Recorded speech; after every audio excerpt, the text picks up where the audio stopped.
But the Flyers had to face an Edmonton juggernaut that included Wayne Gretzky and Mark Messier and Paul Coffey and... Moves up one position in the point. When both Christian Fittipaldi and Adrian Fernandez were sidelined with injuries following separate incidents.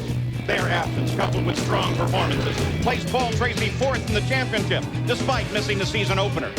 Michael Andretti lurks third, only 17 points out of the lead.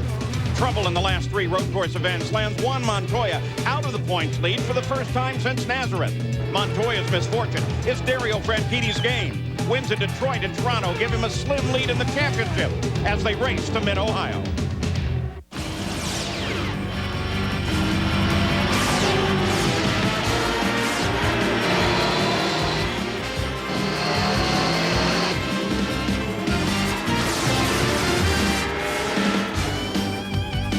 And the battle for the championship continues in the Kart FedEx Championship Series. We're at the Mid-Ohio Sports Car Course for the Miller Lite 200. This racetrack is unique in the way they start races. Rather than over on the pit straight, they start the races on the long straightaway leading out of the keyhole to the complex of turns that's just behind Parker and I. That's made for some interesting starts in the past couple of years because that complex of turns can be very challenging. And the rationale for starting on the back straightaway is that the track's wider than on the pit straight. The drivers have an unobstructed view coming down into that first corner. But in 6 of the past 7 races, there have been incidents that have led to yellow flags. Now, the restarts and the finish, well, that'll happen over on the pit straight. But today's race, the drivers can't be too cautious at the start. They've got to be aggressive. They can't give anything away. Blundell and Moore coming from the back. I know this crowd of people. You guys waiting for a great race today? And it should be exciting because behind us is where all the action is going to take place. Well, as we look at the grid, Dario Franchitti is the new series points leader by virtue of winning the last 2 road course events. He picked up a valuable championship point by winning the pole here at Mid-Ohio. So on the front row, it's Dario Franchitti and Brian Herta. Herta always qualifies well here, but race day's a different story. Today, he hopes to exercise those demons that haunted him the last 2 years. The immediate concern for pole sitter Dario Franchitti to avoid any reoccurrence of what happened on the start last year. Moments after the green flag was waved, there was contact between Franchitti, Brian Herta, Jimmy Vasser, and all 3 were parked. They were done for the day. Now Franchitti again starts from the pole. Herta is alongside, and of course, there is great concern here on the part of these teams whether or not they can get a bold, aggressive, but clean start. So in the second row, it's Paul Tracy and Tony Kanaan. Tracy quietly moved into the championship hunt. He is the only driver to score points in each of the last 7 races, and he believes he has a shot at the championship. And keep in mind for Paul Tracy, we now come to the part of the season where he traditionally has run very well. But he says, you know, I'm not driving any differently. He gives all the credit to his crew and specifically to his engineer, Tony Sicali. He says, now my car does exactly what I want it to do. In row 3, it's Jimmy Vasser and Jill DeFerrin, the last winner on a natural terrain road course. In the 4th row, Helio Castroneves and Juan Montoya on the outside. Back in row number 5, Max Pappas and Robbie Gordon in his 100th start. The 6th row is Michael Andretti and Richie Hearn. Michael Andretti is a 2-time Mid-Ohio winner. Last year, he survived a spectacular end-over-end crash here at Mid-Ohio. In row 7, Mimo Gidley and Cristiano D'Amata. The 8th row, Jan Magnussen and Walter Salles. Row 9, Mauricio Gugelmin, Michel Jourdain Jr. outside. The 10th row, Roberto Moreno subbing for Christian Fittipaldi and Scott Pruitt. In the 11th row, P.J. Jones subbing for Adrian Fernandez and Al Unser Jr. Naoki Hattori and Luis Garcia Jr. in the 12th row. And look at this 13th row. Greg Moore and Mark Blundello both start in the back owing to problems during their qualifying. Now here's the race analysis for this track and this event. The real key down there at the bottom, fuel range, a very narrow range, and fuel here is critical. And Paul, as we look down through this grid, notables, Robbie Gordon in 10th position, the best Toyota road course qualifying position ever. This could be his day to get to the podium. Mimo Ghibli in 13th spot. Great effort for the Peyton Coyne car. Looking farther back, P.J. Jones in 21st in the Renard this weekend. A do-or-die situation. Luis Garcia Jr., his first race for Hogan Racing. And where all the action, I think, is going to occur back in 25th and 26th spot, Greg Moore and Mark Blundell. So already the pace car has exited on the left side of the track at the pit area. And now Dario Franchitti brings the field around, heading for the keyhole through turn 1, the exit of turn 1 now. They will come into formation after that keyhole carousel turn, and then the starter waits over on the far side. Jim Twintel, the starter. Allenser Jr. was called in by the team. He's into the pits right now, and they're taking some time with him, working around the restraint there in the cockpit. So Allenser Jr., even before it started, with some issues. It looks like they changed his helmet there. They're having radio problems. He should be back in soon. Now the field forms up. Green flag lies just ahead, and then that set of turns that has been so critical in the past. Franchitti begins the acceleration. Green flag flies. Here we go. Down toward the first turn. So far through that corner, everybody's okay. Oh, could they have gotten it done?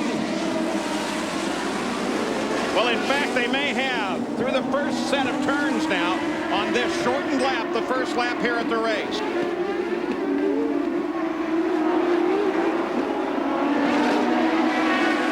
Now down to the bottom section of the course, beginning to climb back up.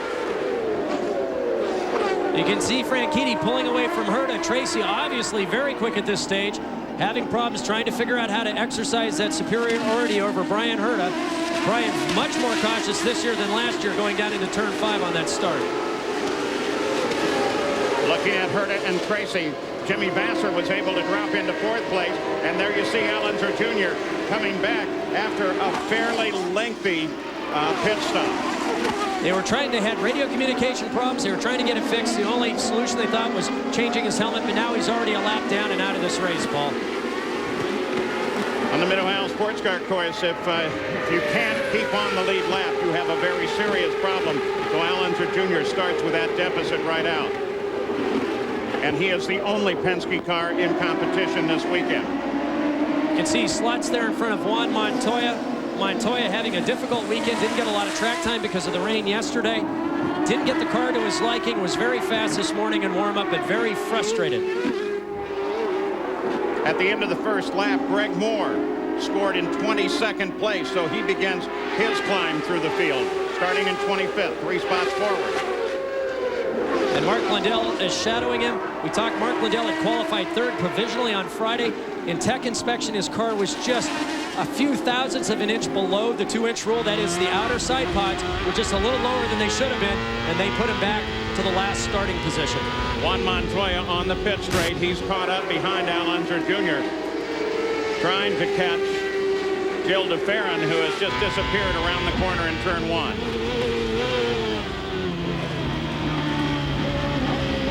Tony Kanaan, who started 4th, lost a position on the start of the race and has dropped back. Finally, Montoya makes his move to clear Allenser Jr. And look at this fight for 2nd. Tracy moves into 2nd. That was a brilliant move. He set up Brian Herta perfectly going down the long back straightaway downhill. 190 miles an hour, tried to slipstream to the inside. Brian blocked him there. He went back to the outside, outbroke him on line, aggressively turned across the front of Brian Herta. Great move there by Paul Tracy. And now Brian Herta has to worry about Jimmy Vasser and Tony Kanaan.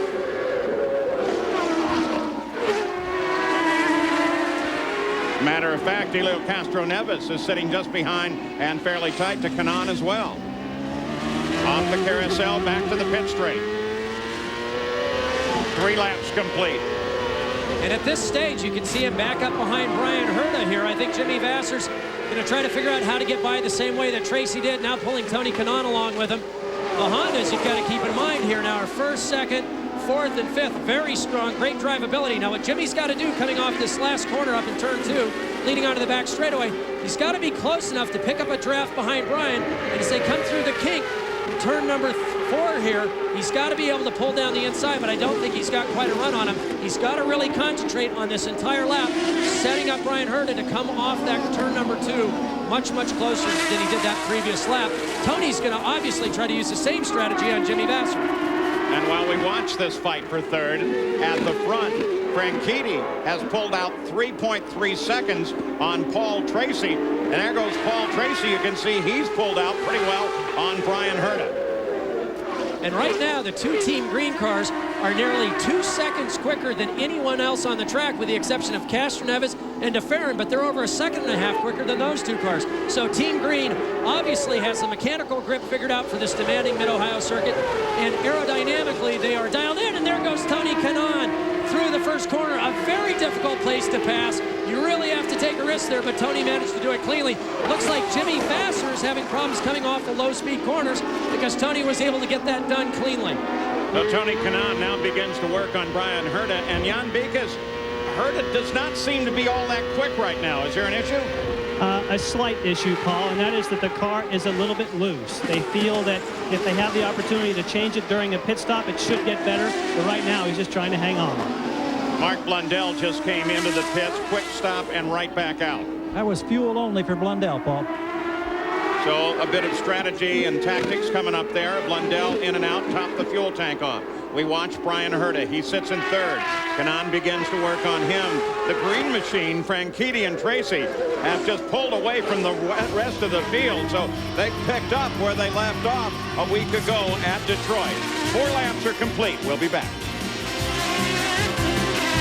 200 from the Mid-Ohio Sports Car Course is brought to you by Miller Lite, the great taste of a true Pilsner beer, and by FedEx, proud sponsor of the 1999 FedEx Championship Series.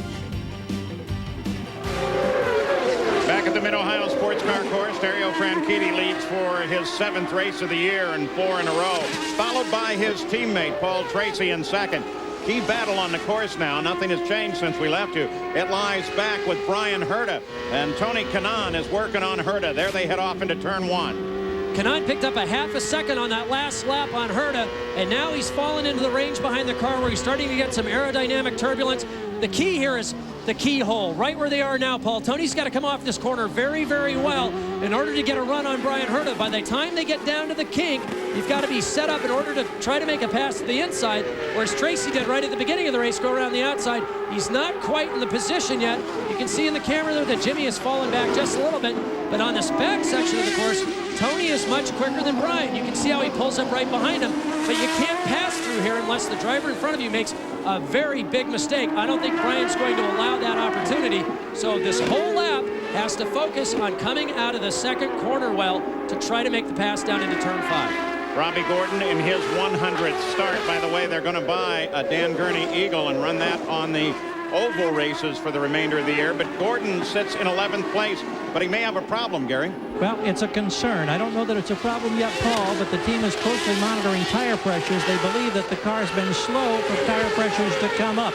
He has lost 1 spot, currently listed in 11th position as they flash through. He had a great test here right after the US 500 at Michigan. They got back on track after a lot of frustration, made some major changes in the shock development program. They thought they were in for a great weekend. He was extremely fast this morning, along with a couple of other Toyota drivers in the warm-up. Yeah, the Toyota engine came on strong for this event with their best road course ever, the RV8D being the engine that they are all using. Franchitti leads it, Tracy 3.5 seconds back.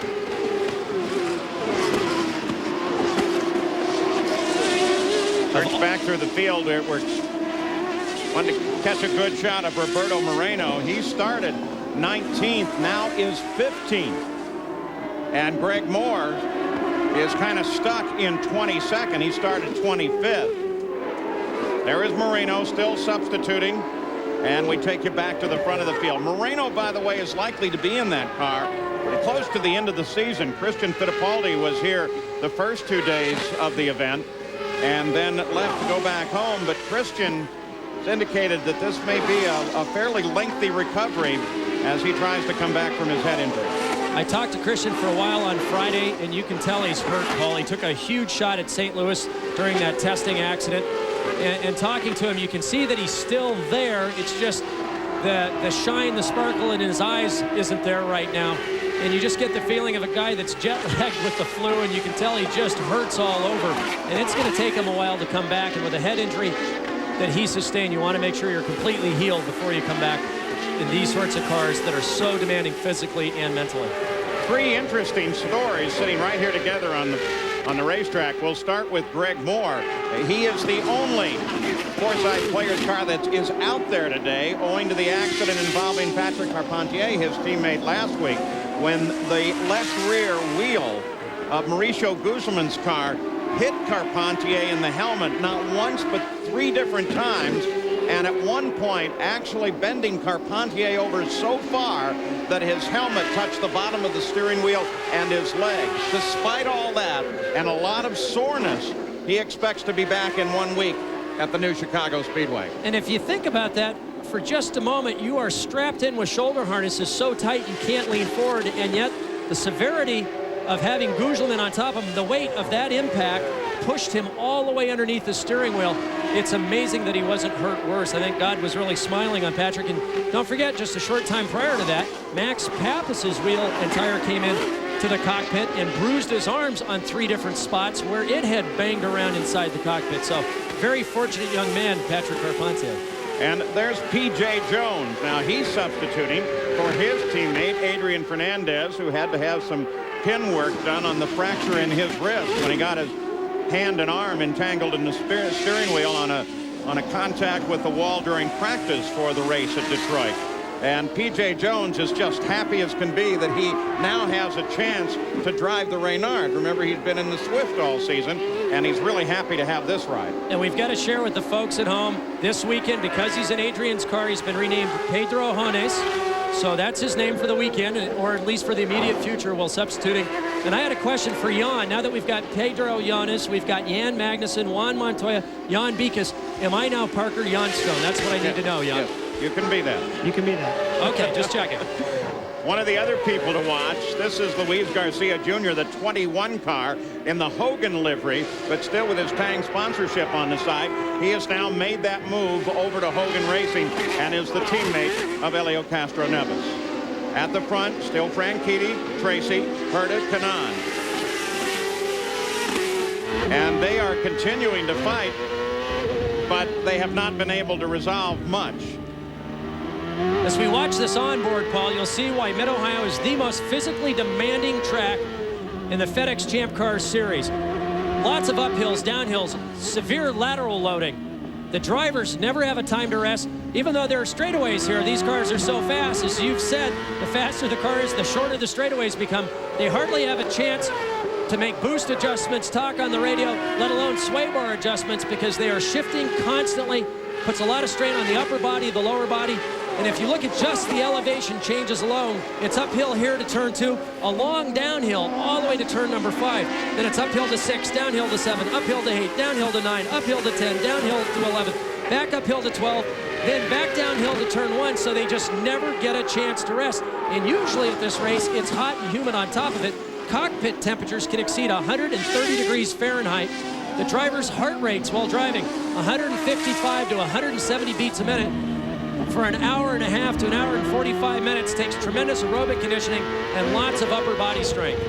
Kanaan can close through this part of the course and gets up almost on top of him by the exit of the carousel. And then on the pit straight, he's pretty tight to him, but then Herta's able to pull away through the keyhole. And the key corner for passing, as we've talked about, is that keyhole corner. And Brian is very, very good coming off the keyhole. It's an area where his team owner, Bobby Rahal, has spent a lot of time making sure the car in the past has worked perfectly. Same thing for Brian and Max Pappas, because you know if you can't pass there, chances are they won't be able to get you anywhere else unless you make a mistake. Now watch through there. Brian got away a little bit coming off of 1. And this is where in the past couple laps he's been able to outpole Kanaan. And that's kept Kanaan from going after him on the inside of the right-hander coming up.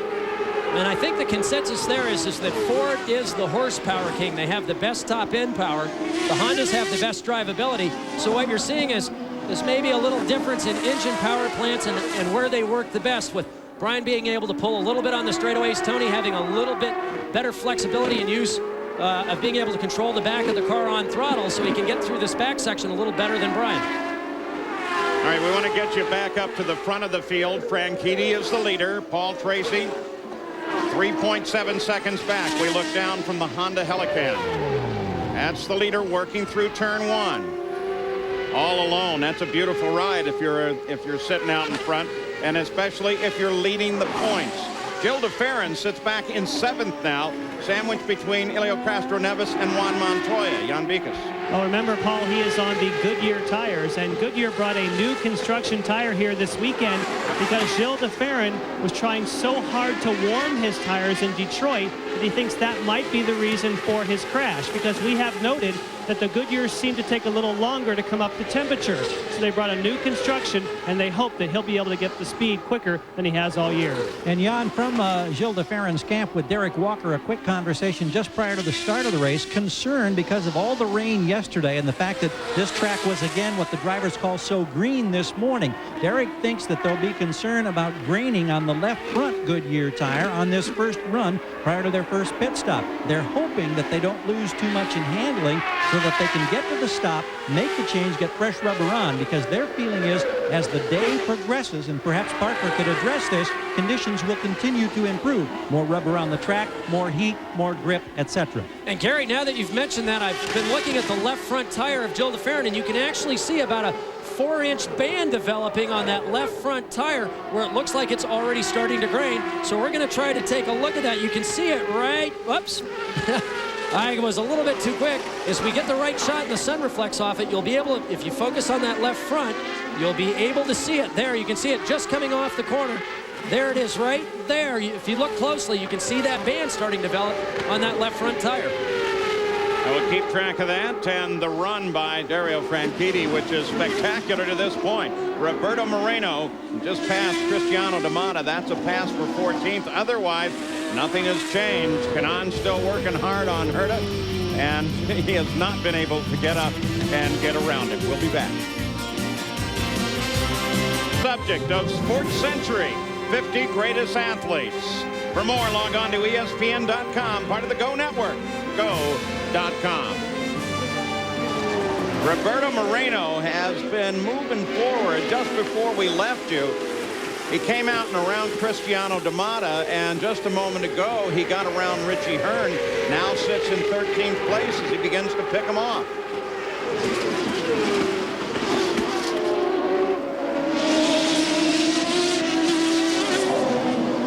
As deep and as competitive as this field has become, it's not as easy of just saying, well, he moved back through some guys that weren't quite as fast. He's had to fight for every one of these positions. Obviously, he is very, very comfortable with the car he's been charging. You can see him pick up coming off into the back Thunder Alley section here, driving extremely well. The car, both he and Michael's car, look extremely stable and have all weekend long. Back to the front of the field. In theory, it leads. Franchitti there with 4 seconds on his teammate Paul Tracy. Herta still third. Kanaan still fourth, followed by Vassar and Helio Castroneves. In theory, in the next 3 laps, we ought to see the beginning of the first round of pit stops. But I'm getting varied reports from the track on exactly how long it will be until everyone decides to come in. Look at that interval from first to second. Well, Paul Tracy has been in pretty good spirits the past couple of races, and I asked him, now Jourdain Jr. is already in the pits. I was talking to Paul, and I said, you know, despite missing the first race of the year, you're up there in the points. He says, yeah, I'm going for a championship. Considering that he missed the first race and a potential of 21 points at Homestead, he has stormed back. Lap before this, he just turned the race's fastest lap. He obviously is very happy now. Barry Green has picked his option up for the year 2000. And I think, as we've said the last couple of races, we are seeing finally, after the travails at Penske, Newman, Haas, back to Penske, that maybe this is the Paul Tracy, the potential, the talent that everyone's known was there the whole time is finally coming to fruition. Boy, the impact of the Penske announcement last week. Greg Moore and Gil DeFerrin as his drivers for the next 3 years, and no true certainty on any of suppliers or equipment has sent some reverberations through the sport that continue to ripple. Now you've got a lot of drivers trying to figure out the game of musical chairs that leads to the end of the season. and has started much earlier than normal. Juan Montoya, he chases Gil DeFerrin. That's a battle for 7th. You can see the concrete patches on all of the corners. Those are installed to keep the asphalt from tearing up from the high lateral loading and from the acceleration forces. You'll notice there's a little patch of asphalt just on the inside. The drivers alter their lines trying to make sure those inside wheels are right along that asphalt because there's more grip there than there is on the concrete. Tell us how the car is if you want any wing or anything on the stop. Repeat. Do you want any wing on the stop? Half a turn front. Half. 10-4, half a turn up. Montoya asking for the change. And you can tell it's hard for him to get that radio communication in. It's the only track we've been to so far this year that listening on the scanner the last few days, the drivers have to take a moment when they come into the pits to regain their breath and focus and concentration to debrief. And if they start talking too soon, they can barely talk because they're so out of breath. You can see Montoya couldn't answer right away. He had to find a moment to even touch the radio button. Looking both from Montoya's view as he chases DeFerrin and the view down from the Honda Helicam down to the lowest part of the racetrack. They climb back up the hill around the carousel. There's the entrance to the pit and onto the pit straight with no change. And speaking of the pits, up at the front of the field, Dario Franchitti, Paul Tracy, the Green Machine, the dominant power is here. But Gary Gerald, we should see them in sometime in the fairly near future. Oh, I think what it's going to be very interesting here for the Green Machine and those two drivers, Franchitti and Tracy, is whether or not they pit on the same lap. They have the luxury of an intermediate space, a slot in the wall between their two pit boxes. The pit boxes at Mid-Ohio are the shortest of the entire year at 35 feet 4 inches. So you don't have the luxury of a lot of room. This team, however, has the added advantage of that slot between the pit boxes and also the fact that they've now opened up a substantial lead on the rest of the field. We are told that the fuel mileage for Franchitti is fractionally better than that for Paul Tracy. So, in fact, if Tracy's not getting as good a mileage, he may be in on the same lap as Dario. We'll see what happens here as we await the first stop of the afternoon. Go a little further down the pits now. Jan Beekes. An update on Brian Herta. We talked about the fact that he was a little bit loose at the beginning of the race. Well, now the radio communications would tell us that he is very loose, and he's just hanging on to that car, trying to hang on to the spot. And until he makes his pit stop, it'll probably get even worse. The leaders have just crossed over on the 23rd lap, and some indications are that the leader, Dario Franchitti, may try to go all the way to lap 30 if, in fact, he can. There is Brian Herta. Tony Kanaan behind him. Vassar just behind Kanaan, and Vassar ready to work Kanaan.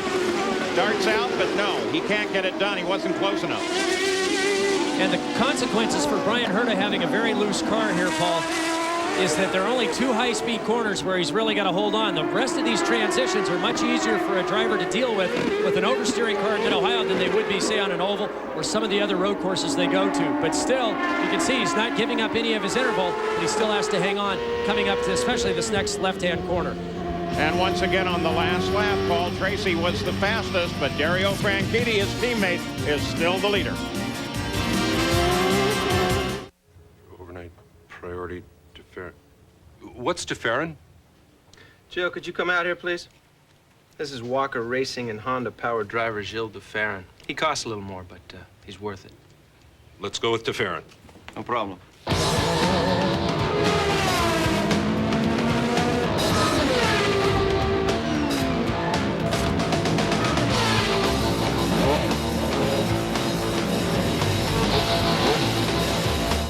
$10 for lunch? I heard of a guy got a brand new car for that. Green Machine, Team Green.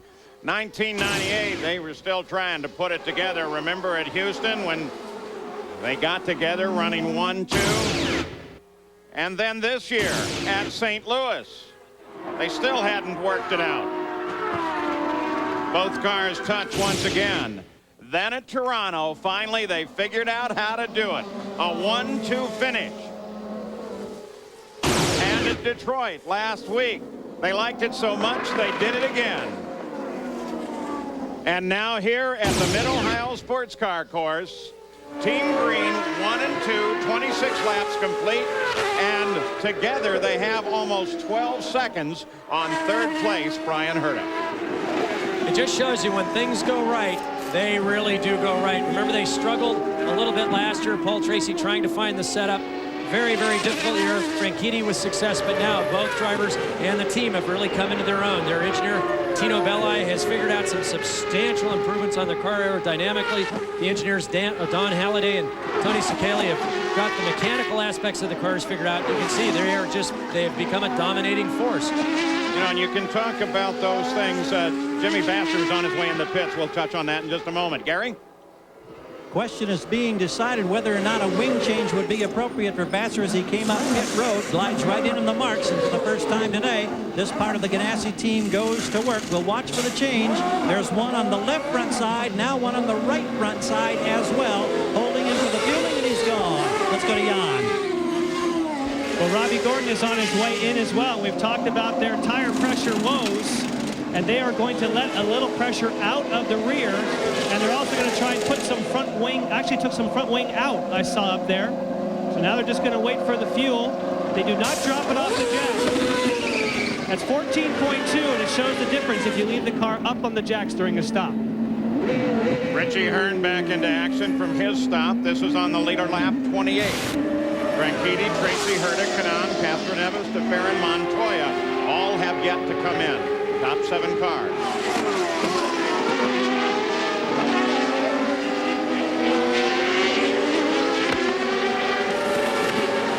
The only adjustments the crews can make during those pit stops, besides putting the fuel in, obviously, are wing changes, maybe a wicker change at the back, but that takes a long time, and the tire pressure changes. So if we're out with, if you watch Gordon stop, they took some wing out of the front. That means the car was oversteering, and they lessened the rear tire pressure. It's the same as softening the rear springs, brings some stability to the back of the car. You ride with Montoya 7th. He chases Gilles DeFerrin in 5th. While we watch this, remember that Montoya did ask for a little bit of wing, not much. And Parker, you were talking about Team Green and Tino Belli and the work that he's done, but with all of that work, it all ends up in the hands of the crew because they have been doing long hours manufacturing parts to constantly keep them on this car and keep testing all the things that they're drawing. Cristiano D'Amata out of the pits, and Paul Tracy. Wide open. You can get right onto the box this time. Square to the wall. We want you square to the wall. Paul Tracy in, Gary Gerald's there. Square to the wall, They've right answered, on the box, right they've answered the question now. Franchitti stayed out, so Tracy, first of the front runners in. We watch the time as we watch the crew on the back of the car. Watch Tony, watch Tony. Boy, listen to the revs go up. Go, mate, go. All clear. And a Jan. And Brian Herta just leaves as well. So Brian Herta, quick service. We'll see what happens as far as the positions at pit out. Tony Kanaan is not able to get it up to speed coming out. Could just be a gearbox problem. He hasn't gotten to his pit yet, Paul. He's just coming by the Tracy pit. Here comes the crew. I don't know if he ran out or not. Engine is still alive. Franchitti will be in the next lap. Now the McDonald's crew tries to improve the drive through there for Tony Kanaan. Actually slowed on his way in. So far the stop is nominal. And Dario Franchitti Around Montoya's guy. moves in behind P.J. Jones and heads for his pit. Gary? Kim Green on the radio with Dario Franchitti, who leads the season championship points. Everything appears routine. They've adjusted tire pressures, no wing adjustments. Fueling complete. Franchitti's gone in just over 13 seconds. Montoya's up next. Montoya right in behind him. Montoya coming out of second place. Franchitti. Tires are on. Ready? Go, go, go. Quick last-minute change to the right front wing. You wondered for a second whether or not they were going to do it and added it almost as an afterthought. Dario Franchitti maintains the lead of the race as he comes out after a good stop by the green machine. Greg Moore comes in. He has not worked his way forward in the field as anticipated. He comes in from 10th place.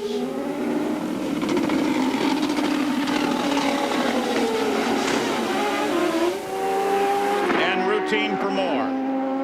And that 10th place position is only as a result of the pit stops that have gone on. Once they sort out, he'll fall back to where he was before he came in. And Dario Franchitti, we've seen it so often in the past, be able to go so quickly and still be very, very good on fuel mileage. We saw that also of Montoya. Oh, big twitch coming onto the pit straightaway there. And notice how the interval is closed up on those stops between Franchitti and Tracy. Tracy's crew obviously able to do a very, very quick pit stop. Tracy turning the race's quickest lap so far. Now obviously wants to get back up behind Dario and try to make a pass for the lead if it's possible during the center section of this race. Well, with all of that, we've, of course, kept track of everybody. Back in 3rd place, you should see him coming over the rise in about, well, there he is. Roberto Moreno now sits in 3rd, but he has not been into the Newman-Haas pits. Remember that the Newman-Haas cars have a tendency to be able to go a bit further on fuel, Jan. And Paul, the Moreno crew has already rolled out the tires, but you're right. What a great run for Roberto Moreno to be able to take it this far on fuel. Of course, we have to be careful because this far may not be all the way to the pits if he is running very shallow on fuel. He can get it down to the last couple of ounces, but when it shuts off, there's no warning at all. Only a few years ago, the car would burble, give you some fuel pressure warnings, but now the teams have it figured out to such an exact science that when it uses those last few ounces of fuel, the motor just stops, and he's pitting. Roberto Moreno turns onto the pit road. There is a climb at first to come up the hill. Jan? Yes, and of course he has to maintain 50 miles an hour until he gets here. And you would assume that this pit stop might take a little bit longer because we know for sure has used all the fuel in this car. No wing changes, just waiting for the fuel. Oh, that was pretty quick. 12.5 on my watch. Good stop for Roberto Moreno. Now, remember, Tony Kanaan motored into the pits fairly slow. He's back up to speed on the course, but Gary, what was up? Well, apparently Tony told the crew he thought he was out of fuel as he labored up the hill. And remember, it's an uphill push to where he is located in one of the final pits here at Mid-Ohio. Just checking with the team, they indicate that their telemetry may be off just a tad. And in fact, he may have been running out of fuel. Well, that's a story on Tony Kanaan. Here is the pit in and pit out with Kanaan suffering terribly and Herta dropping back a position. Montoya comes from 8th up to 3rd. And the reason the teams take the risk to run the fuel so low to try to extend the mileage, because if they can get an extra lap or two and a yellow comes out, they pick up significant track advantage. So that's why they take the risks they do, running them right to the last few ounces.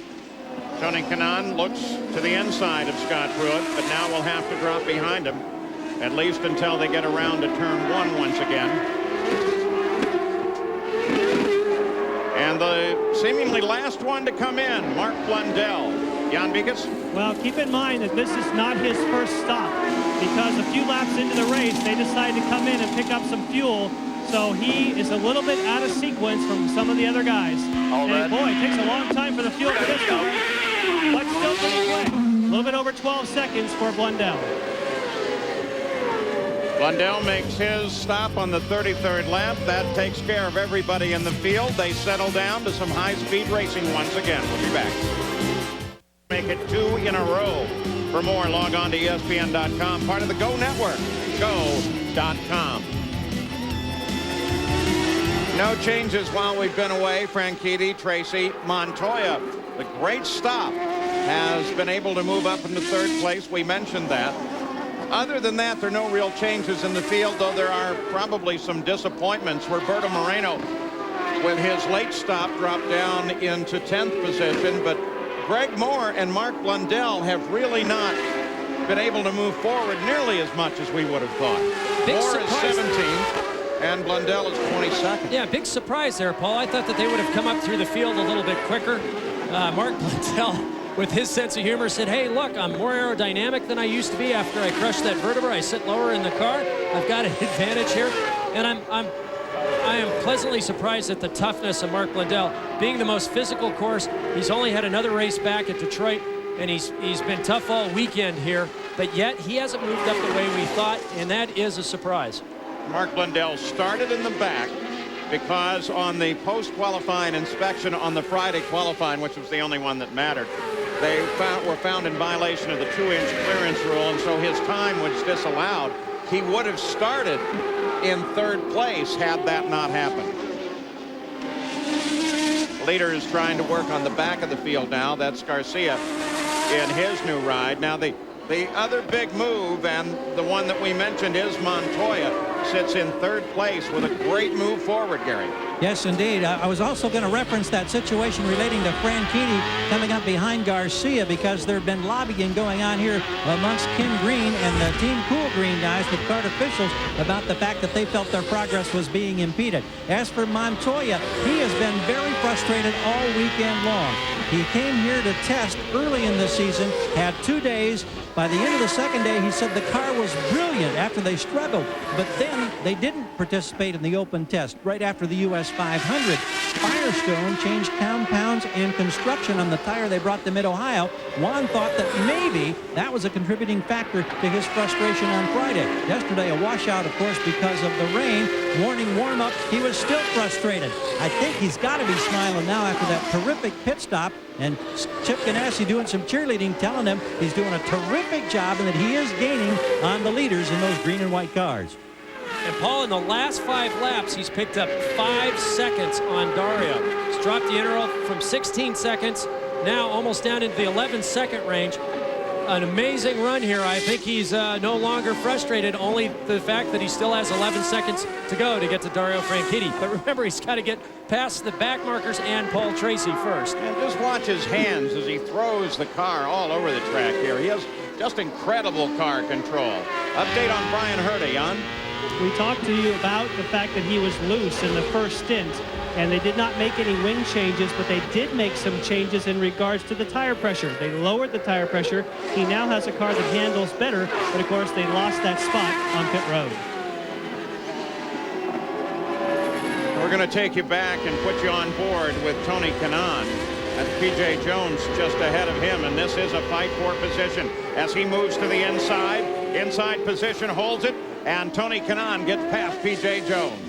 He set him up perfectly. He got a good run coming out of the keyhole, pulled up in the draft going through the kink, and outbraked him perfectly down the inside of turn number 5. Textbook passing at Mid-Ohio. You ever remember with that very long stop that they had, this pass actually put Kanaan only in 18th, when previous to the stops he was up there contending with the leaders.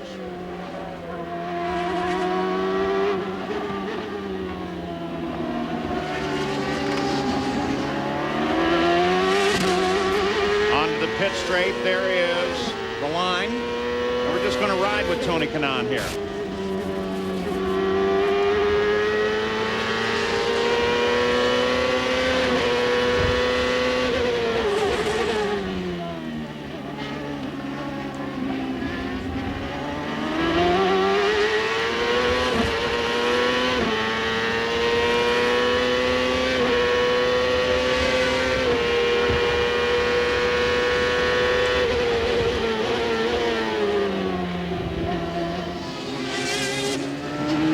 Looking back from Jan Magnussen's car, that's Greg Moore. Moore is currently 17th.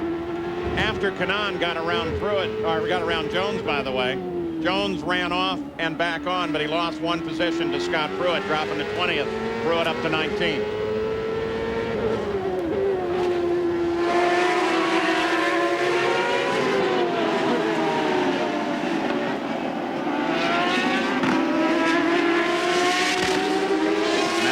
Then Moore. That's the battle. 19 car ahead is not a factor in this. But Magnussen and Moore for the past couple laps have been closing on one another and fighting for position. They're fighting for 16th. Front of the field remains the same.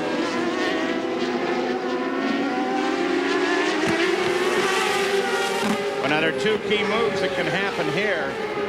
Can Magnussen get out and around Jourdain Jr., and then can Moore follow him, and can Moore take advantage of it? And can Kanaan? Who wouldn't have thought that Kanaan could get in there, but he certainly took the opportunity when Jourdain moved over. Well, and Jourdain obviously just lifted early, got on the brakes a little sooner to allow them to come through. He knows that he's out of contention for the race now. It's a good bit of heads-up driving by Michel Jourdain Jr. there. It's not a full closure yet, but we are keeping track on it.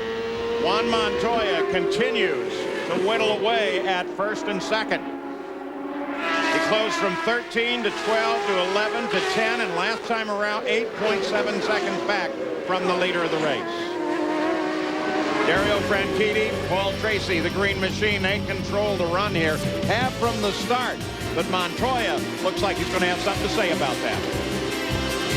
Focuses on a charging Juan Montoya, though he wasn't charging past couple of events at Elkhart Lake. Dominated most of the race, but then the gearbox went away. And that ended his race there. At Toronto, he got involved with Michel Jourdain Jr. And at Detroit, he was trying to come back up through the field and got involved in Moreno. Now, it didn't end his race, but it ended any opportunity to try and win. Today, he sits here in third place, and Parker, he's been closing hard. He just, again, set the race's quickest lap, looking down the inside of Walter Salas in turn 1 here, and he has been every single lap taking substantial chunks of interval away from Tracy and Dario Franchitti, the leader. And as soon as he can find a way past Salas, which he should be able to do now coming down this back straightaway, he's going to start again. He fell back just a little bit because of being blocked by traffic, but here he goes. 185, 190 miles an hour coming down into turn 5. So slowed for a second as he tries to get around Salas. Now he resumes his pursuit. We're going to drop back behind Montoya. Brian Herta, Jimmy Vasser. This is the fight for fourth.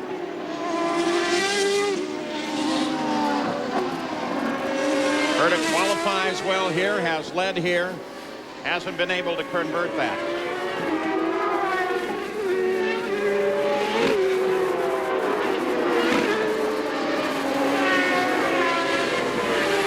Now look at there. Now Helio Castro Neves comes into the fight, currently 6th. The Ohio State electric race car team gave him a lucky Buckeye. And he's hoping that maybe that will help him today. Some of his other tailsmen have not been so lucky, though he's had some pretty good runs this year. Now that team supports 2 cars. That's going to put a little stress on the team until they get all that sorted out. Here come the leaders. And look at Paul Tracy. He has really closed up that gap. He is right behind Dario Franchitti now. This is what it looked like when they came out of that last pit stop. Tracy looked like he was on the charge. And with the traffic ahead, he's going to try to set up Dario when they get to the backside of the course to try to make a run on him coming down that long back straightaway. Remember, too, this has been a changed Paul Tracy. Been driving with a lot more reserve, a lot more maturity. Race has 45 laps complete. Ahead, plus 4.5 on Juan, plus 4.5. That's Paul Tracy's engineer, Tony Sicali. Great engineer and one of the best driver coaches around. You can see he's trying to get up really close here, so he's right behind Dario on the exit of turn number 2. Tracy has been much faster, as Parker's indicated. Certainly doesn't appear so there, though, does it? Boy, he's really falling back coming down the straightaway. Now, of course, there is some interval involved simply because the time is the same, but that interval will be greater at speed. But still, that looked like he fell back a little bit there going down the straightaway, as Dario's being held up now by P.J. Jones. Montoya is 3.5 seconds back. We're going to look down from above. Here's the Honda Helicam, P.J. Jones and Adrian Fernandez's car. Then Franchitti, then Tracy.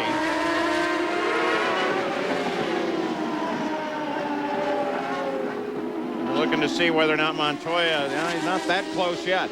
In fact, he dropped back a bit on the last lap. Gary Gerald? That traffic situation for the leader, Dario Franchitti, is really interesting. They go through turn 1. They head toward the carousel. It's jammed up, and Ken Green just continues to lobby every lap here with officials. He says, we're going a second a lap faster than these guys. We've got to get them moved out of the way. They are very frustrated in that respect, and Paul Tracy, of course, is right there knocking on the door as Barry Green comes over to join the conversation now. Well, he was absolutely accurate in that one lap. Montoya took a full second off. Now Franchitti gets past P.J. Jones, and Tracy may have to sit there back for the full lap, and here comes Montoya. No, P.J. Jones lets him by. Look at the comparison, Tracy to Montoya. Of course, Tracy was running behind Franchitti, who was behind P.J., and Montoya was mostly in the clear. It'll be interesting to see how much patience Montoya has with PJ, because he knows if he doesn't get by PJ right away, he's going to lose contact with Dario and Paul. I would expect he's going to make a run coming down into turn 1 once they get out of here, but the Ford in front of him's got a lot of power. Unless PJ helps, it's not going to happen. Did you see the vigor of that one corner worker given the move over flag, which is an advisory, not an order? Like Gary Communications does the flagging here, and he was waving. There's another one, giving him all he's got. PJ finally moves off to the left side. He sees Montoya. Montoya comes through on the keyhole. He had a great run on PJ on the exit of turn 1. Lots of exit speed there. I don't think PJ had a choice. Montoya was coming through whether PJ wanted him to or not. Or the corner workers, for that matter. That's right. Well, Franchitti is 1.4 ahead of Tracy, and Montoya continues to close. Now they are all clear of backmarker traffic. And we'll see what Montoya can do. And Robbie Gordon at this point is running in 12th place. Franchitti is the leader. No change in the order. Montoya is now 2.4 back from second place, Paul Tracy. Hearn is right behind Gordon. And we go back to the front of the field.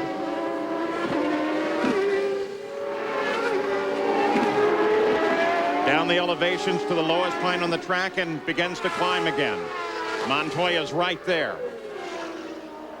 Dario's turned up the wick. He's been able to pull the interval on Paul, but Montoya looks like he's closing a little bit now on Tracy. So I think it's one of those situations where Dario knows he needs to give himself some breathing room, because if he catches traffic again, he can't afford to have his teammate and Montoya right behind him. He needs a little bit of room to work so that he can get around that back marker and then hopefully put some distance between himself and Paul and Juan. Pretty evenly spaced as they came off of turn 1. Through the keyhole again, the long straight. Franchitti under no challenge, and for that matter, Paul Tracy will not be under challenge again at this critical passing area this lap around. So, third in points, Michael Andretti, currently sitting back in 9th place. Been pretty quiet most of the weekend. This is the keyhole, turn number 2 on the track. The driver's through here, second gear, about 70 miles an hour. Leads onto this long back straightaway. 6th gear here, speeds approaching 190 miles an hour, 195 on the draft. Down to 3rd gear through turn 5. Uphill through turn number 6. Accelerating up to 120 miles an hour in these short chutes, down to 70, 75 miles an hour in the corners. Very difficult section here. Blind flat out in 4th gear over the top of this rise. A lot of the drivers will go down to 3rd gear over the top of turn number 10. Forward flexibility allows them to remain in that higher gear. 165 miles an hour, then down on the brakes, 115 miles an hour through here. 135, right back down to 70 miles an hour. This long sweeping right-hand carousel corner, a small dip down onto the pit straight. They reach 170 miles an hour down into turn 1, just tap the brakes. A lot of the drivers downshifting here as well. And back up to the keyhole again. You can see the drivers are always very, very busy. Little time to rest here at Mid-Ohio.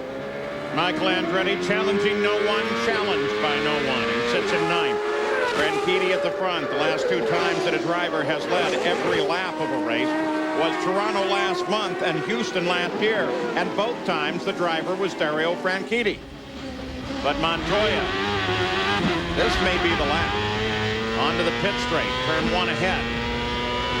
Montoya, if he can get closed in when they come off of the keyhole, he just might be able to get alongside of Paul Tracy. Montoya, once again, very good on the exit of turn number 1. He's been catching Paul 2/3 of a second a lap. Sort of stabilized right here. I think he's having a little problems. The aerodynamics getting close enough to actually make a move.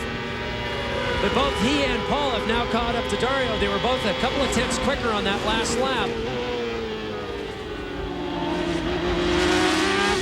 And though he tries to close once again, it's not going to happen there. But he's gained just a few more feet, which is what he's been doing every lap on Paul Tracy. Perhaps the next time around will be it. We'll be back with more from the Miller Lite 200.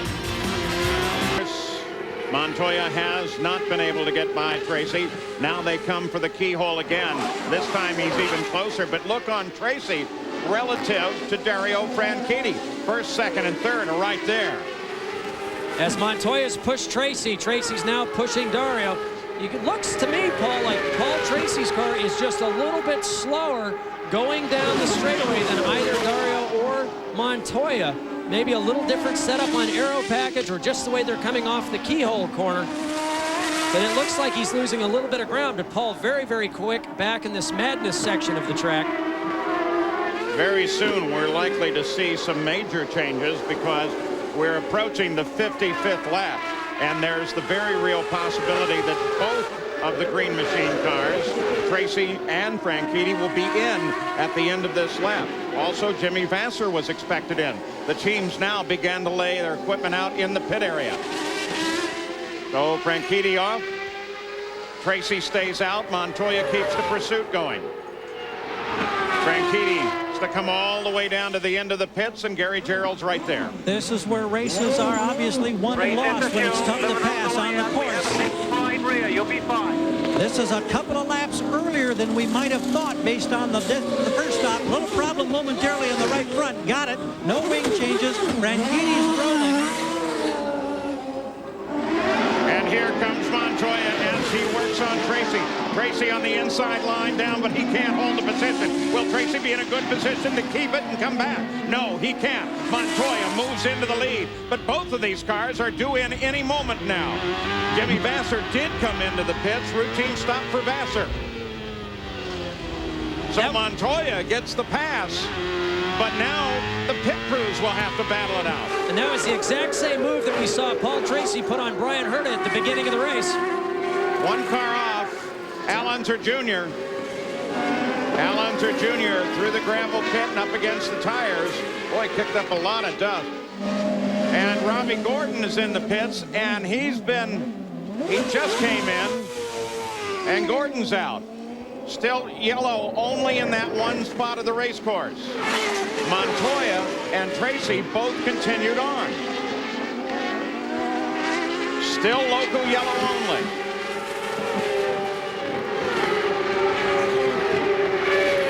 Tracy's not able to challenge Montoya. Here's a replay of Unser Jr. off at turn 1. Wow, he came into turn 1 hot on the outside, got the brakes locked, and you can tell that, boy, once it went off and got in the marbles, there was no farther changing direction or much loss of speed for that matter. He went off there a ton. Fortunately, the gravel trap helped slow him down a little bit, and double rows of tires helped to lessen the impact. And the angle of attack also wasn't that bad. Al Unser Jr. climbs out of the car through the fence, and you can do a climb like that, you're obviously okay. We still watch for Montoya and Tracy. Montoya's picked up the lead of the race. And he stays out another lap, Paul. This is very interesting strategy since Dario went so far the first time, and now his teammate Tracy's in. So Paul Tracy, though, peels off and comes in on the 57th lap. All right, now we'll see what happens for Paul Tracy in terms of service. We thought that we might see Tracy and Montoya on the same lap. Montoya going a lap further on order from Chip Ganassi. Everything looks to be there for Tracy. 11.7 seconds. Nice stop. 5/10 faster than his teammate. Here comes Franchitti as Tracy comes out. Oh, and Garcia up in the carousel.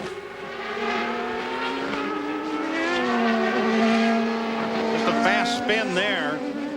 And if he can get restarted, he can get going. This, too, should be only a local yellow. And again, the carousel, not really a critical passing area. Montoya, the focus now, 57 laps complete. Should be in. And there he goes. He's onto the pit road. Climbs the hill up the pits. His pit, again, is way down at the other end. Slows to 50. Yeah, nothing fancy. And he roars toward Gary Gerald. Slow down, slow down. You hear Chip Ganassi in the background. Remember, he's saying nothing fancy. They got to keep this young, energetic rookie calm down. Boy, is he a terror on the racetrack. Remember, he gained 5 spots on his first pit stop. Go, go, go! 12.5 seconds. He's out of here. And here comes the green machine.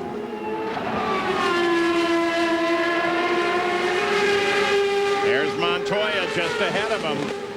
So Montoya was able to get out ahead of both the green cars. Garcia still sitting there on the outside edge of the keyhole. Michael Andretti is in. Oh, and he almost had the same problem we saw in Milwaukee. He started to leave early, and he almost got the bit man in the fueler, but then he stopped, and oh my goodness, that was almost a repeat of what we saw in Milwaukee. Thankfully, he stopped before he left. So the leaders have made their stops. We still have one car sitting off on the edge at the keyhole, and the yellow flag also flies in turn 1. Hey, Days, I ever tell you I did? Coverage of the Miller Lite 200 from the Mid-Ohio Sports Car Course is brought to you by Honda, proud sponsor of the 1999 FedEx Championship Series. Well, Tony Kanaan slowed down, pulled off the course. No indication as to what happened on board Tony Kanaan's car. Montoya, as you saw, got, oh, the full course yellow now comes out. Now it comes out. So they've got cars in 3 different places on the course that are in jeopardy. So they've gone for full course yellow. And these are the first incidents of the day. So a complete reversal of the tenor of this race from last year. They get Al Unser Jr.'s car on the hook and try to get him out of there. There's little Al. And they'll also try and get Garcia's car off of the keyhole and get Tony Kanaan out of the way as well. Kanaan is safely out of his car. So there's Garcia. Montoya was able to take the lead of the race just before his pit stop. With a 12-second stop, maintain the lead of the race. As they came out of the pits, Paul Tracy was able to move around Dario Franchitti and into second place. So there they are, 1, 2, and 3. Montoya, Tracy, Franchitti. That's Scott Pruitt behind, but he's actually a lap off the lead of the race. We'll be back. Driving. Well, there's Elio Castro Neves in a miniature of one of Carl Hogan's big trucks. He's having some fun around the paddock here earlier in the week. Don't forget, you want to get up to date on all going on in racing, RPM Tonight is the place. And for more, log on to ESPN.com, part of the Go Network, go.com. Well, this crowd here loves to watch Tony Kanaan because it's a hometown team. Unfortunately, they're going to be a bit disappointed because he's out. Gary, what's the story? Yeah, we talked with Steve Horner. Remember, on their first stop, he limped into the pits. They thought it was a telemetry problem. He didn't have enough fuel to get there and get him back out.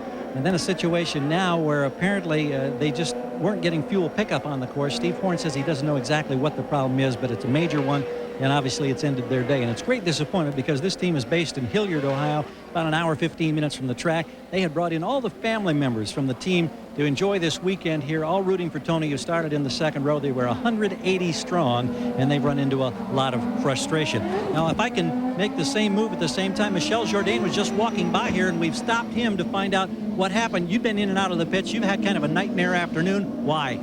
Yeah, it's been really tough. I don't know, I guess the pickup of the fuel tank wasn't working properly because it was a big misfire every, I don't know, like when the tank got like down to 22 gallons, I had to come in because it was a big misfire. So it was hard to run full tank of fuel all day long. And then at the end, the gearbox broke, so it was... Thank you very much, Michelle. Al Unser Jr. just went by us, incidentally, guys, and we hollered at him, and he said he was going back to the transporter trailer. We can't get a signal from that particular area, so hopefully maybe we can catch up with him later. Al Unser Jr., remember, ran off at turn 1. It was a light angle on the blow, so Al Unser Jr. appears to be okay. Roberto Moreno trying to get everybody going up there. He ran 58 miles an hour coming out of the pits on his last stop. And as a result of that 58, 8 over the limit. He's going to get assessed a penalty. I think he's trying to get everybody past him. Now Tony Kanaan also out of the race. Jan Beekes. Yes, another one of the hometown heroes. I know you want to run well here. What, is fuel related, I understand? Yeah. Well, we don't know what happened. And before the first pit stop, we ran out of fuel. And before the second one, one lap before the second one, we still ran out of fuel again. So it's something with the fuel pickup. I don't believe our guys made a mistake. I think it's something wrong with the fuel tank. So it's a tough luck. I was running pretty good, top 4 all day. So it's tough. Let's go to Chicago and do it again, like probably what we did in Michigan. Thanks. Thank you. Now the Kart FedEx Championship Series races next Sunday at the new track in Chicago. Coverage on ABC. Well, Juan Montoya is still out in front under the full course yellow, followed by Tracy and Franchitti. Chris Carnegie's works for Kanaan, but he's also a juggler. And do some pretty serious juggling on some of those pit stops, don't you? I think you should be wearing some Nomex, Paul. We'll be back with more from the Miller Lite 200. It begins on Tuesday of this week. We'll take you right up to the championship game on ESPN2. The championship is on the 26th of August. Now, for more, log on to ESPN.com. Part of the Go Network. Go.com. We're ready to go back to green on this first and only full course caution of the day. It's Montoya, Tracy Franchitti, 11 races out of the 14 this season. Juan Montoya has led a race. He's now led over 702 laps. First restart of the day. Paul Tracy, remember, never got sucked in of being out of sequence with Montoya. He was right underneath his gearbox at Detroit last weekend. But look at Montoya's got the jump. Can Paul hang with him? Carousel just ahead of the pit straight. Green. Flag is ahead. It comes out green. Here we go. Back to racing.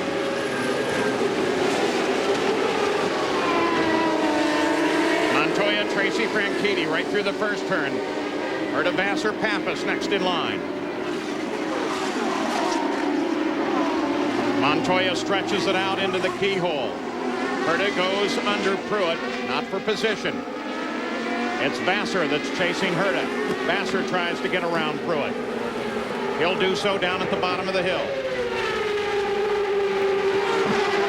Brian Herta sits in 4th place. Hometown crowd for Herta, Bobby Rahall's team. Jan?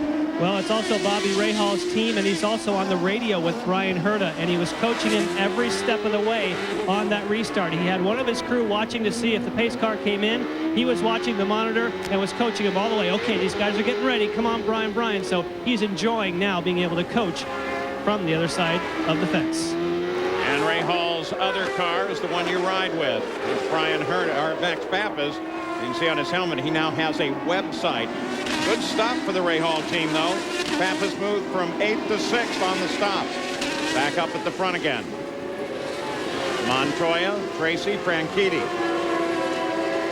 Remember, Franchitti was a little bit faster in the early stint of laps. So there may be some decision-making going on over at Team Green on how they're going to handle these final laps of the race. 66 complete and 17 to go. Well, we've also learned something about Juan Montoya this weekend. We know that he's blindingly fast. We know that he's great on restarts. But now we've learned he's also able to extend fuel mileage as well, if not better, than anybody else in the paddock. A lot of people have said Montoya's speed comes from being extremely smooth. In fact, he's exactly the opposite. He's working the wheel all the time, the throttle, much like Ayrton Senna, dancing the car on the ragged edge all the time. Almost exactly the opposite style of Dario Franchitti, who is silky smooth.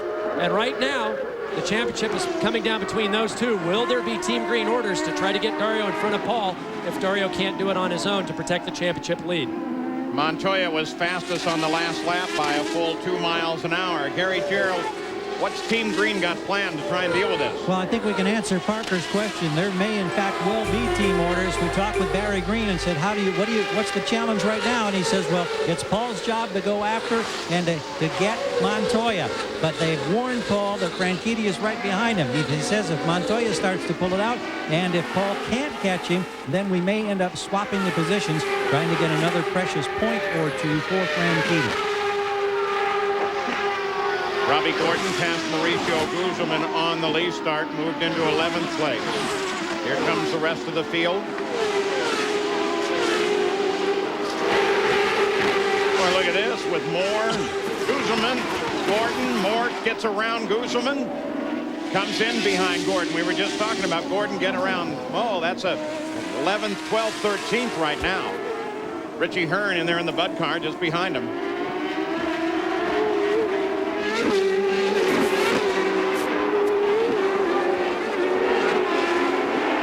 Greg Moore's players team getting the job done in the pit stops just like they did last week at Detroit. Blundell works inside of Hearn. Wouldn't think he could do it there. And now Moore doing his part on the racetrack.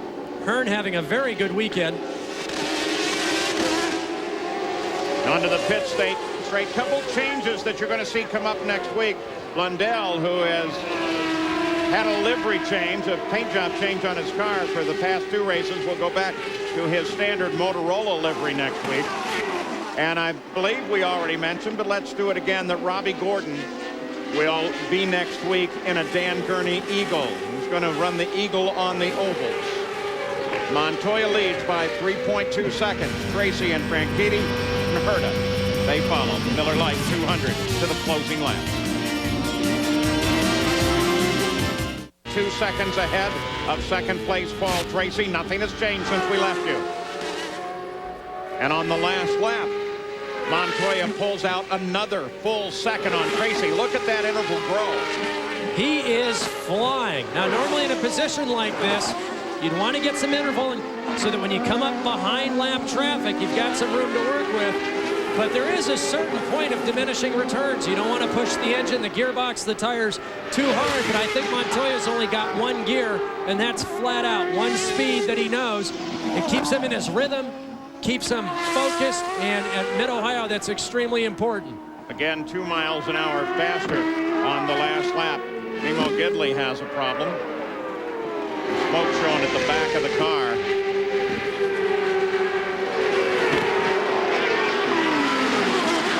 Trying to keep it up and out there and at least get it back to the pits. Now he's got a turbo fire back there. Nemo, a lot of experience, Formula Atlantic champion and go-kart champion, looks for the nearest fire extinguisher. One of the things the drivers do pay attention to is where all the corner stations are located, where all the holes in the fence are. You see them marked by yellow bordering so they know where they can go for help and know exactly where the fire equipment is. Local yellow only in that area for Nemo Gidley. Back to the front of the race, Franchitti, 3rd place. Montoya, Tracy, Franchitti. And in the ongoing points fight, well, if it stays this way, remember that Dario got the single point for the pole, and he has led the most laps, so he's picked up 2 points. Even if Montoya would win this thing, Franchitti will still maintain the point lead, but it's tight and very slim.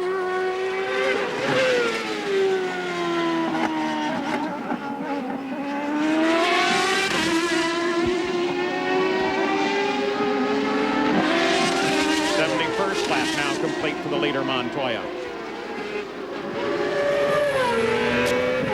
Back further, you're on board with Richie Hearn. Mark Blundell is just behind him. Richie is in 14th. Blundell's been working him pretty hard.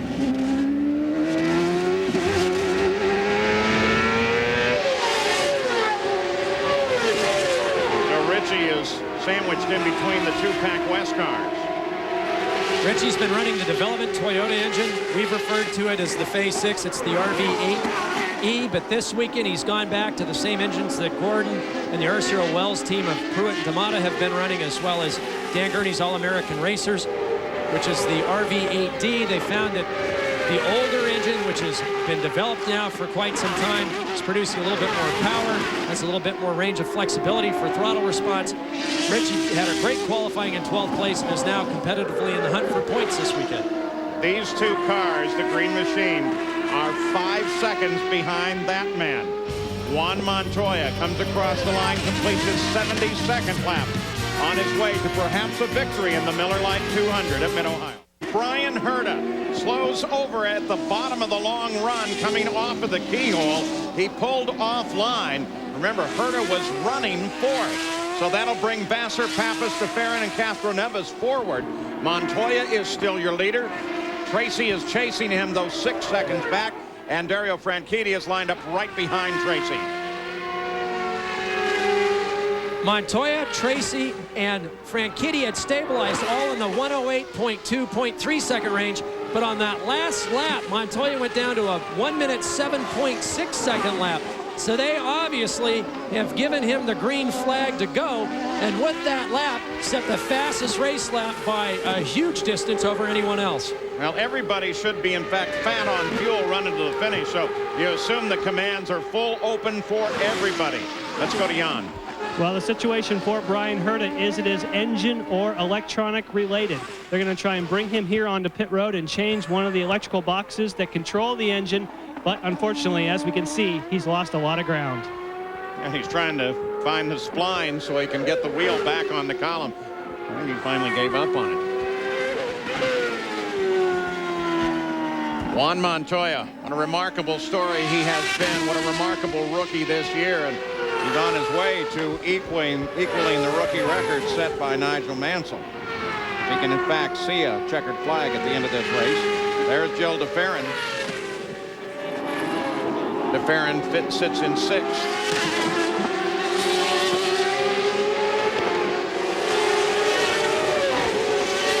And here comes Elio Castro Neves. Carl Hogan machine.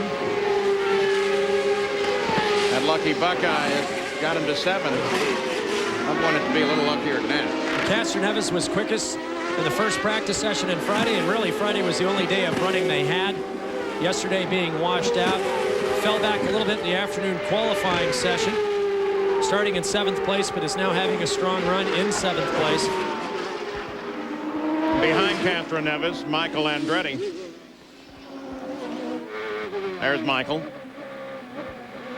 From time to time, you can get a glimpse of Cristiano D'Amata and Robbie Gordon, Greg Moore. They're all lined up behind him.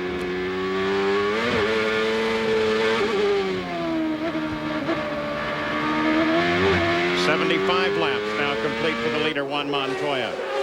There's D'Amata, there's Gordon. Scott Pruitt, who is off the pace, a lap down.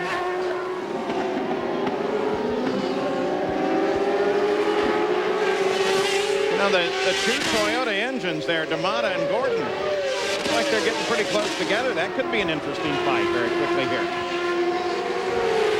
Back to the front, Montoya leads. 7.4 seconds over Paul Tracy. 75 laps complete. We go to the closing laps of this run with Juan Montoya trying to do it again here in his rookie year with just 8 laps to go. I love learning. Discovering things people might not know. Did you know they're the size of a squirrel when they're born? Tracy, Franchitti, Vassar, that's the lineup. Gary Gerald. Rob Hill watches from the wall with the crew as Montoya gets by. What have you done to give this car so much strength? Because I know he was frustrated after this morning's warm-up session. Basically just play with it a little bit, small changes. We thought we still had a good car. We just needed to fine-tune a little bit. Did you have to do anything that you consider a big calculated risk or gamble? No. This kid's amazing, isn't he? He really is. Not many words, but a lot of smiles. Well, in this case, that team lets their actions speak louder.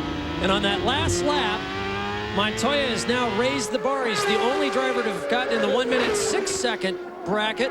He's lowered the quickest lap of the race by almost a half a second. Only Tracy now, and Jimmy Vasser in the 107s. Amazing. Mauricio Guzman slows down. He had been reporting some oil pressure problems. So if that's in fact the problem, then perhaps it's an engine, Jan? Yes, that's what the team is saying. They say it is engine related, and in fact it blew up. That is engine related. That would be. Montoya, Tracy, Franchitti, Vasser, the top four. Look at the lead he's got. 6 to go for Montoya. You know, what amazes me about this is I talked to him on Friday. At the end of the day, feeling pretty good, but when I asked him about the car, he didn't seem all too pleased with the car.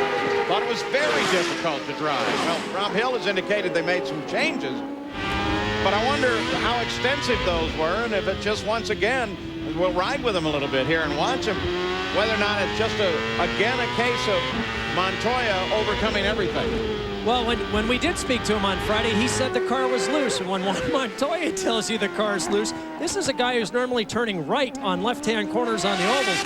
That car is really loose. But as we ride on board with him, we can see that the back of the car is very, very stable. He's not having to make any corrections at all. A little bit there just coming off of turn number 1, but obviously they've done something this car. You're plus 10. Or the racetrack has come back to him. Mid-Ohio is a very finicky track, and then it changes a great deal from moment to moment, let alone day to day. And maybe it's just a matter of the track coming back to Juan Montoya. But the car looks extremely well behaved now. As you can hear, Chip Ganassi's pulled the interval out to over 10 seconds over Paul Tracy, who's now ahead of Dario by a full second. What an amazing young man. Tracy and Franchitti 10 seconds back are right together. Vasser's another 3 seconds back from Franchitti. 78 laps complete and 5 to go. We're going to take you all the way to the checkered flag here. Montoya, despite the race being dominated, the most laps led by Dario Franchitti, has taken over at the front. And boy, once he got there, he was gone.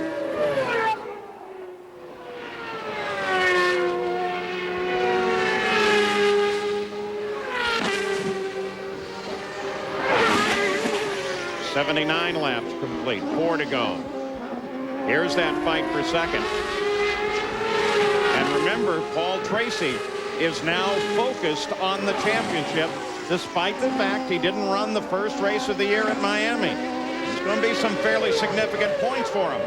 Back in the field, battle for 10th as Greg Moore closes on Robbie Gordon.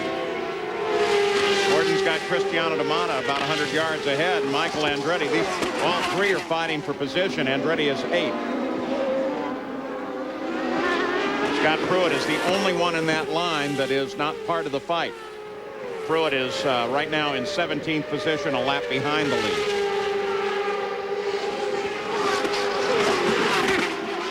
Cristiano D'Amata trying to push Michael Andretti. They're running almost exact lap times. I don't know if there's anything left to get closer. This whole group, in fact, is running very similar lap times. And watching them drive around the course, it doesn't seem that any particular car combination has an advantage over anyone else. As they crest this race, typically in the past, at this stage in the race, you could see the back of the cars really step out.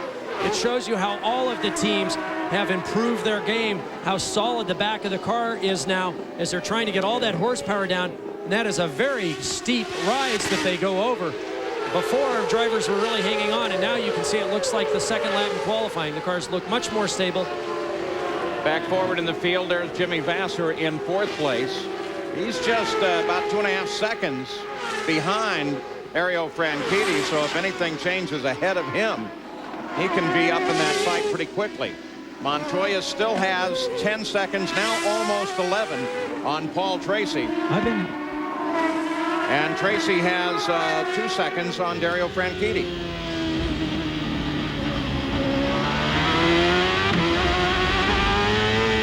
This will be the finish of the 81st lap. 83 the scheduled distance. Montoya through 1. Everybody rich on fuel. They can go as fast as they want. Montoya, though, unchallenged here with 2 to go.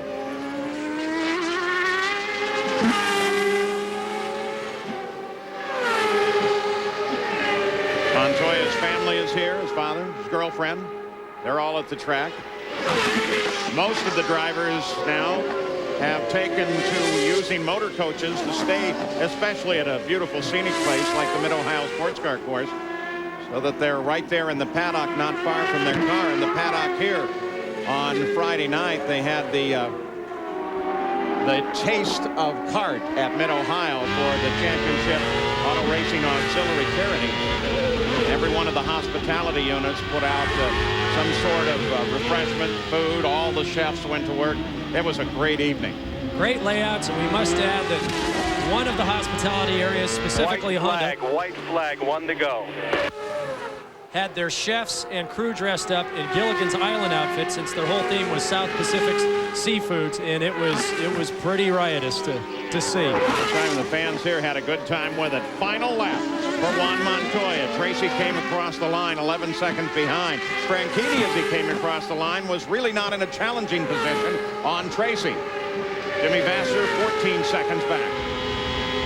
And Paul Chip Ganassi doing some cheerleading for Jimmy Vasser. He'd like him on this last lap to be able to somehow get by Franchitti and deprive him of one more of those precious championship points. Well, that, in fact, is a possibility at this point. Montoya is going to encounter some slower traffic down as he gets to the lower elevations of the course. This turns him back up the hill and back up toward the pit area. He'll just lay back here, Paul. He's got such a big lead. He's not going to take any chances or push. Juan Montoya on his way to his very first win on a natural road course, and his first win since Cleveland. Beautiful, As the checkered flag beautiful. You're the man. flies. Great job today driving. You did a great job driving today. Montoya, his fifth win of the year. They're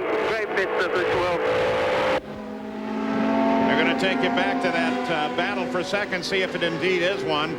And it's not. And there comes Jimmy Vasser across the line as well. Vasser's going to finish it in fourth. Now back a little further. Greg Moore, Robbie Gordon, that whole group lined up. There's Andretti and D'Amata. They come through the pace. Moore is trying to get on top of Gordon, coming to the finish, and he can't do it. So the race is run. Montoya takes the win by 10.93 seconds over Paul Tracy, followed by Franchitti, Vasser, Pappas, and Gil DeFerrin.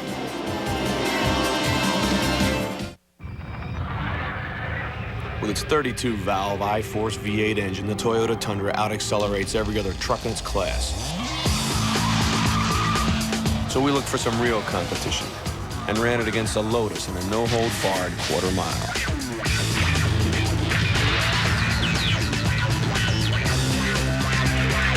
Introducing the new full-size Toyota Tundra.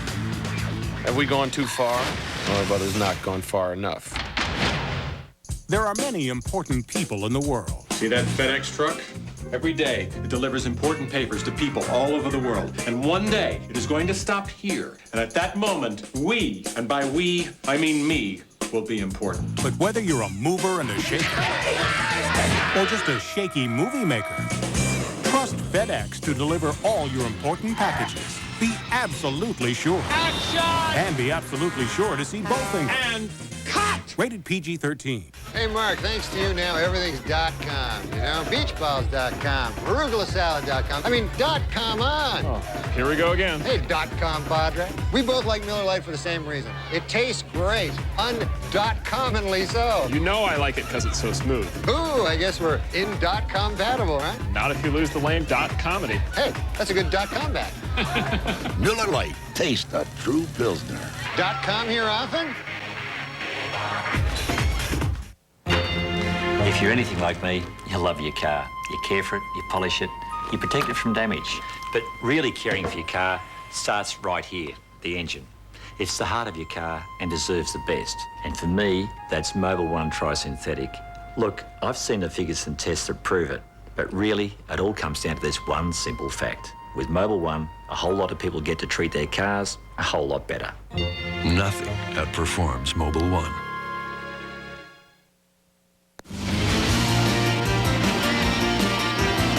ESPN's coverage of the Miller Lite 200 has been brought to you by Miller Lite, the great taste of a true Pilsner beer. By FedEx, proud sponsor of the 1999 FedEx Championship Series. and by Mobil 1 synthetic motor oil. Nothing outperforms Mobil 1. Well, we're going to give you the unofficial results for the Miller Lite 200. This is the earliest that a rookie has ever won 5 races. He did it in 14. Took Mansell 15 to win 5 in 93. Franchitti picks up the point for the most laps led and for the pole, and that helps him. And Greg Moore goes from 25th to 11th. Here's Gary Gerald. Juan Montoya getting congratulations from Chip Ganassi, the rest of the team. There's a beautiful trophy from the Mid-Ohio Sports Car Course being presented now on behalf of Miller Lite for winning the 200. Now, I want to ask you, because I know you were very frustrated early today about the car and its balance. What happened to make this car so good in this race? But I think we made some changes and the car improved throughout the weekend. You know, this morning I wasn't very happy with the car still. I think Morris did a great job. He changed the car, and just more rubber in the track, the car just got better and better and better. Did you think when you started this race that it was good enough that you might be able to challenge and get a win? Not really, you know, unless when I had so much traffic at the beginning, I couldn't do anything. So I just leaned the car right down and just wait for the pit stops. The first pit stop, I believe you went from 8th to 3rd. I don't think you can get any better service than that, can you? I know, it was great. I think the guys did a great job, you know. We still managed to do an extra lap than anybody else, so that helped a lot. The championship titans. Let's go to the other man in this chase right now with Jan.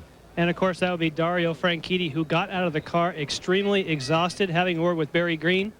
You feeling okay now? I know you gave it your best effort, and this is a hot racetrack. Yeah, I don't feel physically that tired. I'm just pretty upset about the about something none of us can do anything about. We had a slow puncture in the second after the first pit stop, and it was just killing us. The car was all over the place. The car was great the first session, and then this slow puncture just cost us track position. You know, the back markers were a joke today. You know, some of them, I think we need to put some big mirrors on these things. It's a joke. So I was upset. You know, I think the puncture cost us the race, but the back markers certainly didn't help. But from a championship standpoint, you are right there. It's not as if you fell out. So does that give you any consolation? Yeah, not really. I mean, you know, I think we should have been up the front today.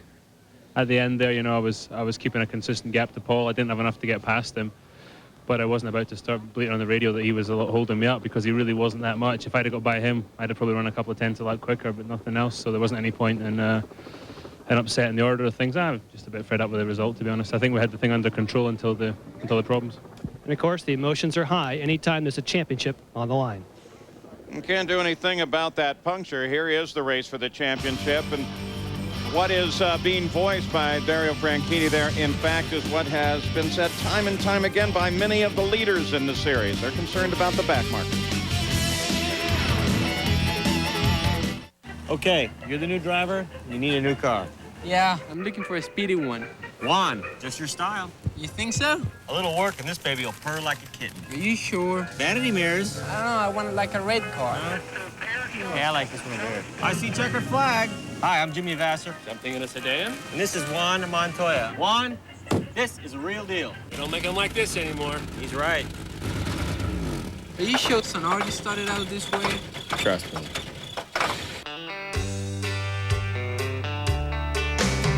When friends get together and the work's all done, there's one place to go when the weekend comes. Ford Country. Look at that truck. Ford Country. Gonna kick up some dust. Ford Country. Where the open road runs. Ford Country.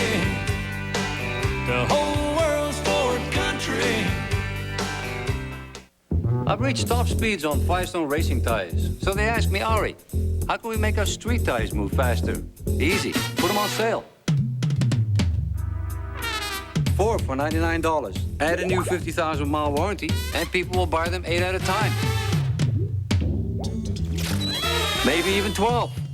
If you want to sell them faster, get a taller driver. Whoa! The 4 for $99 sale at Firestone. These tires are going fast. Back at the Mid-Ohio Sports Car Course as Montoya's car heads for its mandatory tech inspection. We look at the results again. Jimmy Vassar with a 4th has equaled his best finish of the year. And attaboys this weekend to Brian Herta. He had such a promising weekend. He's had such a difficult season. After running so strong, he fell out because of mechanical problems. Cristiano D'Amata finishing in 9th place. And Greg Moore, what a great run from 25th place all the way up to 11th. Moore and Blundell both started in the back. Blundell 26th to 13th, and Greg Moore 25th to 11th. Jan? Yes, it was a very nice run, but we also see a frustrated Greg Moore because this is a tough racetrack to come from the back, isn't it? Yeah, there just doesn't seem to be any passing here. So, you know, it was difficult, you know, because we're a little bit slower than some of the guys in the straightaway. We must have a different setup on the car or something. But, you know, so it's frustrating that way. But, I mean, all in all, we got 2 points. We're leaving Mid-Ohio with a car that's intact, which is better than we did last year. So, you know, I think if we'd have started up near the front, you know, in the top 10, we could have been in the top 5. But, you know, we just started too far back to really make any headway. And remember, guys, we're going back to an oval, and Greg Moore, he loves those. Yeah, we head down to the end of the season. 1 week it will be an oval, the new Chicago Speedway, as now the volunteer workers and the rest of the kart series working to get the track cleared off at the Mid-Ohio Sports Car Course. The race has been run here, and Juan Montoya has scored his 5th victory of the year. 1 week from now, the Kart FedEx Championship Series heads off to the Target Grand Prix of Chicago. Brand new course that Chip Ganassi put together for us. There is the coverage that we will have for you next week with the race itself on ABC. Now, as is our tradition, our Toyota Spotlight, the final one of the day, takes you back to the race just run and some of the key moments of this race.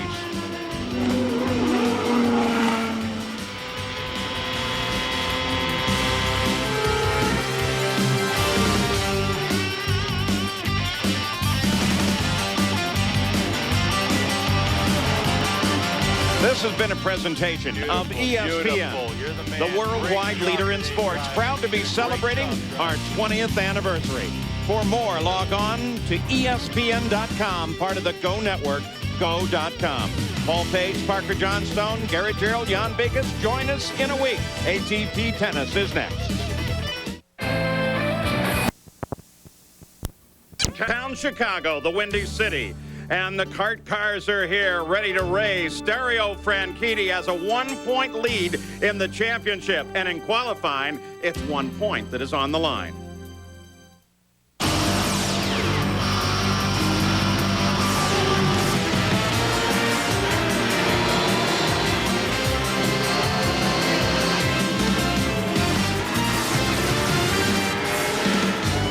Qualifying for the Target Grand Prix of Chicago at the brand new and beautiful Chicago Speedway. Chip Ganassi's dream is indeed coming true today. We're ready to qualify for the pole. And this is just the start of our coverage of this race this weekend. Tomorrow morning we'll have coverage on Kart Today and then the race itself on ABC Sports. What we're talking here is a brand new racetrack. Until Thursday, no one had ever raced on it. Computer models can only do so much to tell you what they can expect. It's not until you get to the track that you really find out what's going on. They're finding out very quickly. Here's Gary Gerald. Paul, I think that this racetrack has proved to be a bit more of a challenge than many teams might have anticipated. You hear engines being warmed in the background. What you have here